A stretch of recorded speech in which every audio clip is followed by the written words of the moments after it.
Leta 2003 smo na referendumu pod sloganom Doma v Evropi, varni v NATO, odločali o vstopu v Evropsko unijo in zvezo NATO. Celotna slovenska politika se je glede obeh odločitev poenotila. Zaradi NATO pa je prišlo do zgodovinskega razkola med civilno družbo in levo-liberalno politiko.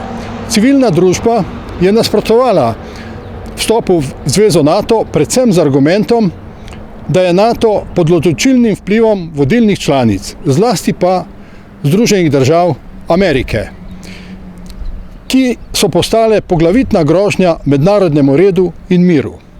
3 dni pred referendumom se je tako zgodil tudi ameriški napad na Irak, kar pa na uspešnost referenduma ni vplivalo.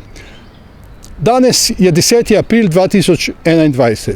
Stojim na meji med Slovenijo in Hrvaško, članicama Evropske unije in NATO. Meja med njima je od leta 2015 ograjena in obdana z bodečo žico. Več pa v posebni izdaji Mladine.